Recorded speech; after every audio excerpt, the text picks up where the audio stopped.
Starfighters, a quick and easy set of wargaming rules for battles in space. This is part of the Fistful of Lead family of games, the greater Wily Games juggernaut, available at wily-games.com. This message brought to you by a fan, not a sponsored channel. We got through the fumble through. Okay, we missed a few things. We botched a few. If you're going to play this game, make sure you read the rules, try the game, make some mistakes, read the rules again, try again. I tried playing a game. I wanted to do something a little different. So I got about halfway through a recording of two heavy fighters versus two heavy fighters, and it was a grind. It took forever. As you know from the last episode, when you hit, you're +1 to hit those guys, but I gave them both heavy armor. And the heavy fighters in this game can take 7 points of damage, well, 6 minimum, up to 9. But with a 6-up save, you got to hit them twice to knock off 1 point of damage. And with all the aces flying around, they kept preparing themselves, and it took a long time. So if you're going to play this game and you're going to be using heavy fighters, give yourselves a lot of extra time, or you can do what I did. Now, I deleted that video. You're never going to see it, because I wanted to do something a little light, a little fun, a little quick and dirty. So this is a Snowcat. It comes from the Hollywood rides. It's from G.I. Joe. You know the one. This is going to be my heavy fighter. And I know I just said heavy fighters are a slog. What I'm going to do is I'm going to do one heavy fighter versus 3 motorcycles. I'm only going to play 10 turns. The motorcycles are in hot pursuit of the Snowcat, and they have 10 turns to eliminate him. He's got a race in that direction. We're going to put him somewhere in the center of the table. We're going to put them back over on the edge of the table, and we'll deal out the cards. They have 10 turns to knock him out. We're going to use the conveyor belt method, where he's generally moving that way, and we'll throw terrain in his way. And what'll happen is when he gets near the edge of the table, so these guys are chasing him, maybe one of them even gets ahead of him or right next to him. Oh, timeout. At the end of the turn, we're going to slide all of our boys and the terrain back like 12 inches to give ourselves more room, maybe even 18 inches to give ourselves more room. If one of these motorcycles winds up drifting off the back of the table as we do that, then he's eliminated from the fight. 10 turns should go pretty quick. Once you get rolling in this game, boy, it is crazy fast. Let's take a look at the abilities of these vehicles. The other potential win condition is Snowcat knocking out 2 of the motorcycles. If we can just blast them off the sands, the third guy is going to realize this is not a fight he ever wanted. So let's go over some abilities. These are not strictly according to the rules. As I said, this is a scenario, and I'm bad at remembering all of the special abilities. Everybody's rolling D10s for the most part. Snowcat over here, as I said, he is a heavy fighter. He's got a total of 7 hull points. Notice he's got, well, there's 4 here, but I bought 3 rockets and put them in a turret. I think that's 5 build points, but I'm not 100% sure. It may be that each rocket, I have to spend the extra 2 points for the turret. That seems a bit excessive to me. So I just put them all in a single turret. I did buy a light machine gun for the forward-facing arc. So the turret means these rockets can launch in any direction. We're going to see how fun those rockets can be. Snowcat has a co-pilot. That means he can fire twice a turn. Each of these motorcycles, or he can move twice and still fire, because a co-pilot can shoot. Each of these motorcycles has to choose between 2 moves and move and fire. He has targeting, but he's only +1 to shoot. But that's only his co-pilot has targeting, and his co-pilot can use anything. So after he fires off those 3 rockets, he's going to be stuck just like pedal to the metal. What else does he got? He's got heavy armor, as I said. The driver has a cool head, and he's a killer. So the driver, when he fires, he's got +1 on his damage rolls. So it's +1 when the driver fires, +1 recovery rolls, and he's slow. So he's only moving at 6 inches. That's going to be key. The motorcycles are all fast and nimble. That means they get a free 4-inch move anywhere in their turn. They can move 10 inches and still fire. Nimble means they can make 2 45-degree turns in a single action. I think it means you get 1 bonus per turn. So normally you can only turn up to 90 degrees. These guys can turn up to 135. They also have a D8 for their dogfight skill. When they get in dogfights, they're only rolling a D8. A ramming attack, motorcycles don't have a lot of mass. So Snowcat's going to roll them right over. Notice that this guy here is purple. He has a mine dropper and a light machine gun. These two here, the big boys, and as you look at him from the top, you can see he's really skinny and narrow. So there's your ectomorph, and then these fatties, here's our endomorph. See that big chain gun he's got, and this big weird whatever it is, almost looks like an engine. Those are heavy or medium machine guns, so they're rolling 2d6 on the damage. You roll 1d10, d6. What game are you playing? 1d10 to hit, but when you hit, you roll twice on the damage table. Let's see. Did I miss anything here? Yeah, ranges of 12 to 36 inches. I'm playing at half scale. Everybody's rolling d10s to shoot. And everybody has +1 to shoot. I think the problem I had with my previous game is that I didn't have enough damage being dealt and hits being landed. So this is going to be pretty deadly. Everybody has +1 to shoot. You're hitting on 7s at long range. 6, because it's +1 to hit the fat body. These guys are -1 to hit. So the +1 to hit negates the -1. So he's still hitting at 8s at long range and 5s at short range, or 6s at short range. Motorcycles start down here in the bottom left corner. They're ripping out of the, these are oil pits. What we're going to do is when you hit a piece of terrain, you have to make a task roll, or you move at half speed through that piece of terrain, unless it's blocking terrain, in which case you have to make a dogfight roll against your opponent, who will then get to put you anywhere and facing any direction around that terrain piece. If you win, you get to pick where both vehicles go. If you lose, then your opponent does. Now notice that this terrain piece here, you can skate across it. You got to make a task roll, or you slow by half. That's basically a 5 up. As soon as you hit it, your driver makes a task roll. Apply shock to that roll. So if you got 3 shock, you only succeed on a 7 up. Over here, if we take a look at this one, so you can shoot the gap there, and of course this blocks line of sight for firing. I have a little selection of terrain over here.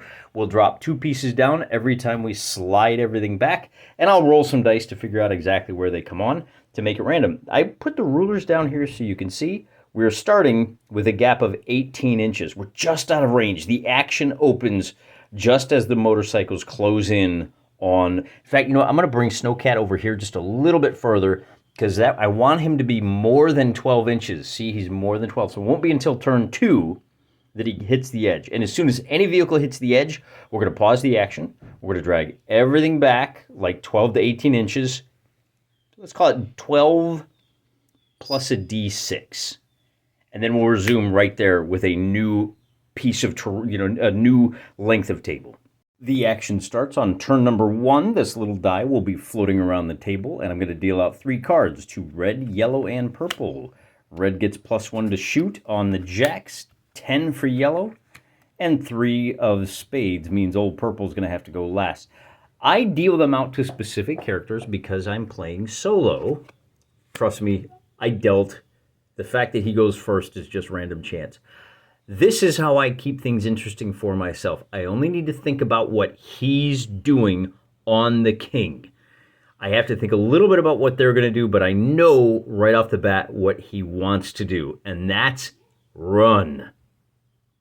Free turn for Snowcat. He winds up right here. He has to angle coming back this way a little bit so he doesn't run into those rocks, and we're going to deal him a 6 this time. Getting to move first means the 3 motorcycles did not have an opportunity to take a shot at him. They needed to use both of their actions just to get within range.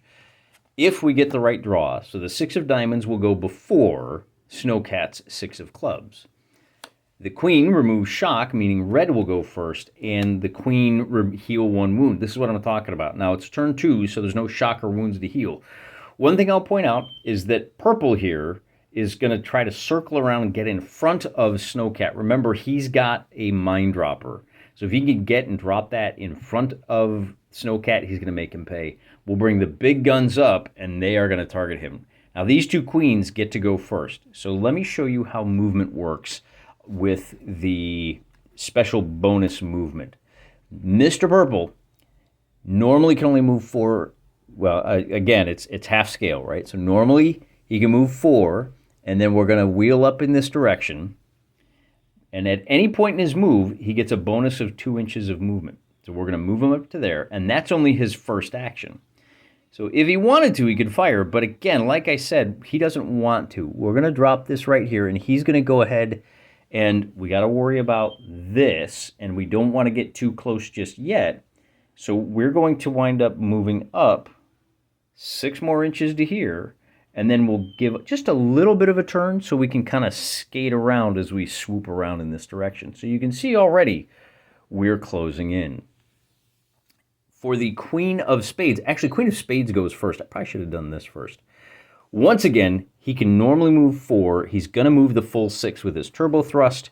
And then, oh, you know, one ability I didn't tell you, this guy's got dodge. If you shoot at him, he can, and you miss, he can swerve 2.5 inches to either his left or right. I know the game is called Starfighters. I don't have any Starfighters, much to my shame. Don't collection shame me, people. You make do with what you got. And I kind of think I like this game a little better than Gaslands. It's really swoopy. You really move around a lot. Now, as I said, we get to here, and we are within 12 inches. Well, we're within 12 inches, which at half scale puts us at 24 inches. That means we get to roll some dice. He's only used 1 action. He's going to take a shot at Mr. Snowcat. At long range, you need an 8 or better to hit, but Snowcat is very big, so that becomes a 7.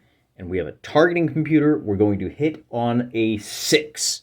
So we roll our D10, and we get a 6 for a hit, and that means 2 dice worth of damage. And I think now you're about to see where the big boys come into their own.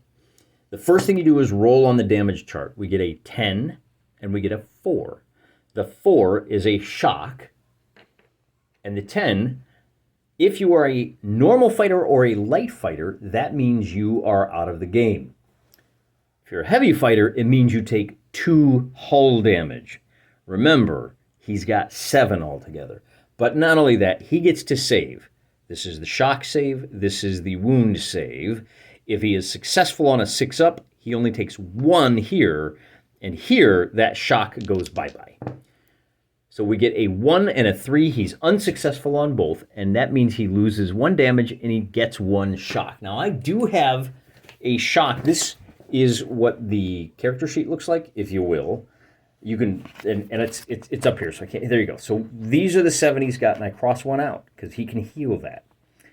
The shock, I cross 1 out, but really, I found when I play this game, it's far better for me to drop a shock and a damage on, oh, I don't have any red ones. It's better to drop the shock and the damage.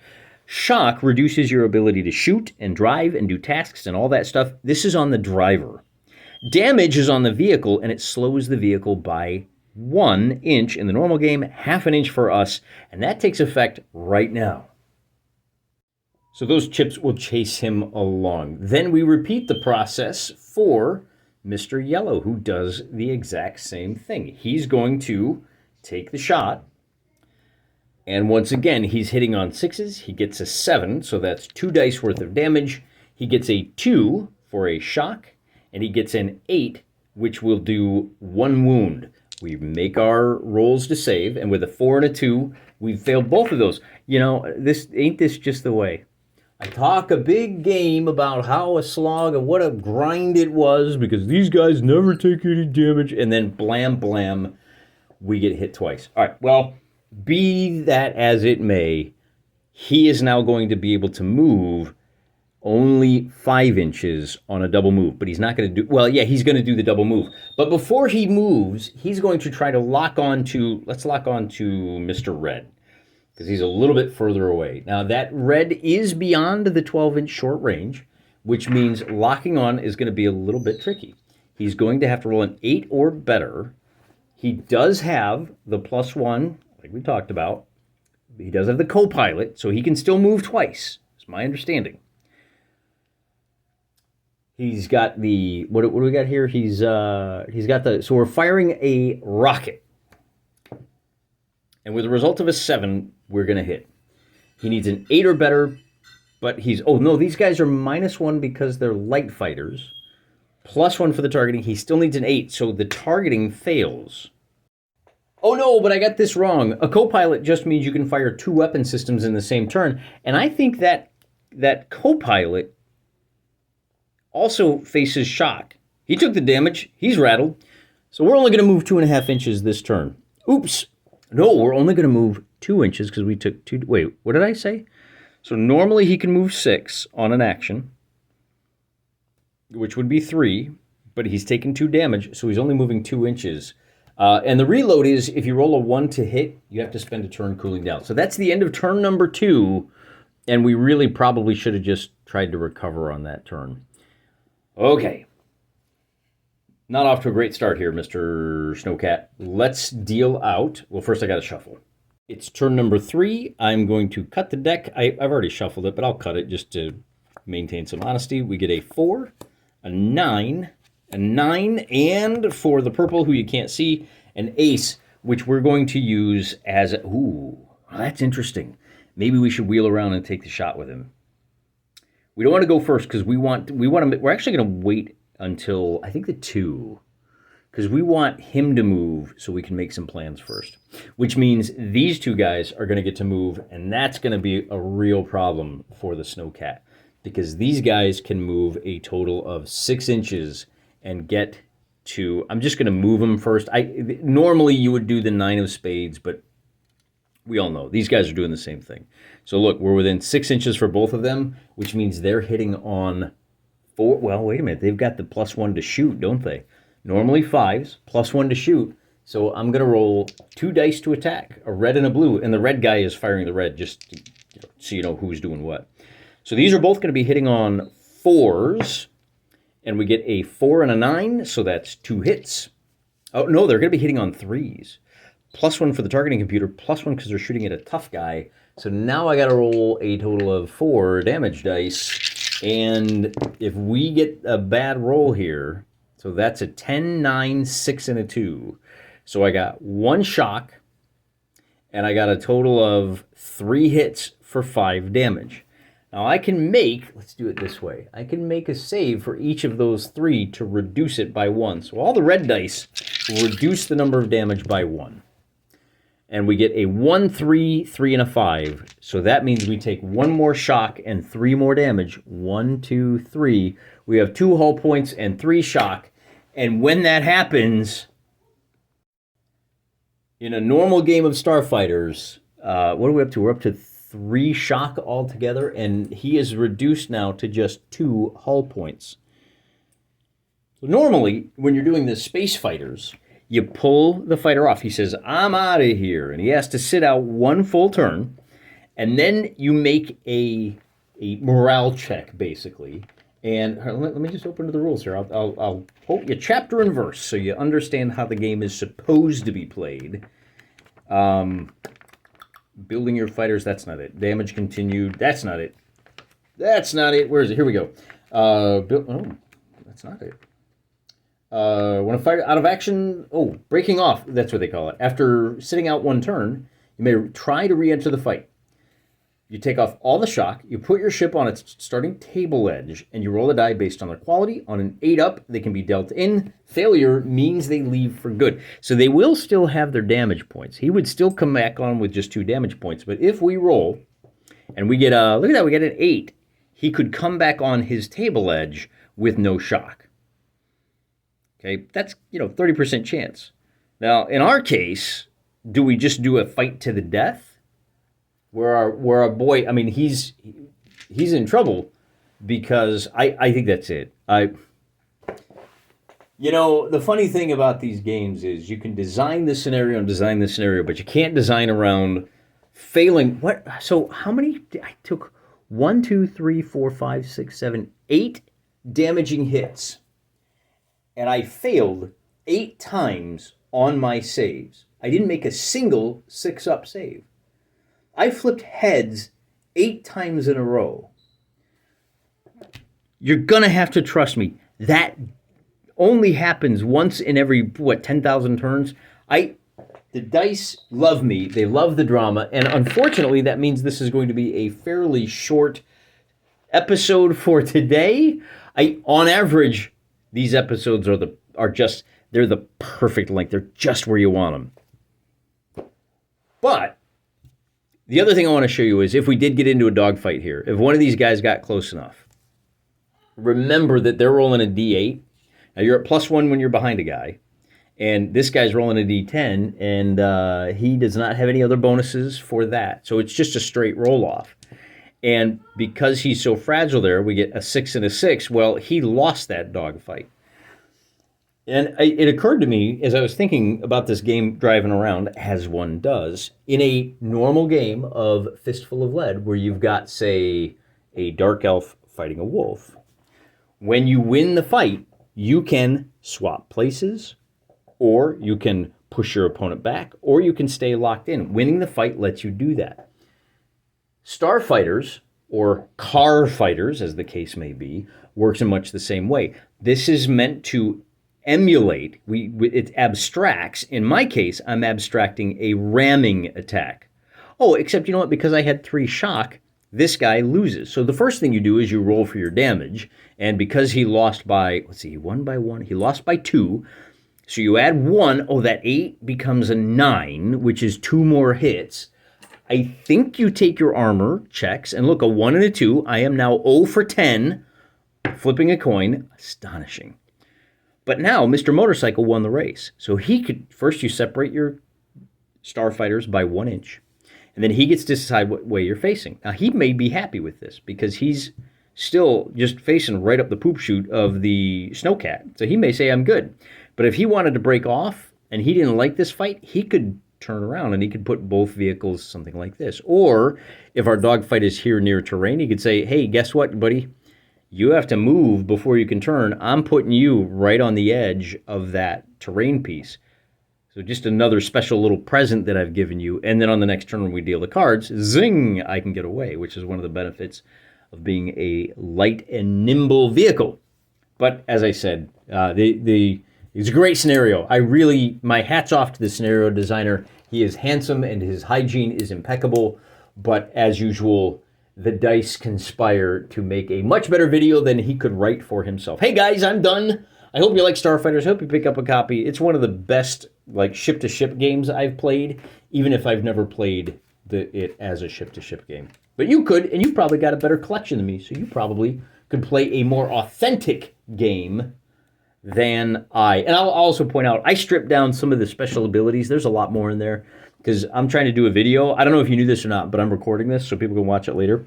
And sometimes having 40 different special rules to remember is a little beyond my talents. Normally, your leader, you would have 3 light fighters or a couple of medium fighters, and you would nominate a leader, and then your leader gets 3 special abilities. So I gave Snowcat 3, and I gave this leader 3. But then each of these guys, I'd normally give 1, 2, and 1, 1. I gave them each 1 special ability. And of course, because Snowcat is slow, he got an extra ability. You take the penalty, and then you get 1 more special. So that's kind of how I did this. Maybe we'll play another one soon, and maybe the dice will cooperate to make a more thrilling, and maybe we can last 6 turns. Wow, wouldn't that be special? Till next time, guys. Wiley-games.com. I'm praying for you.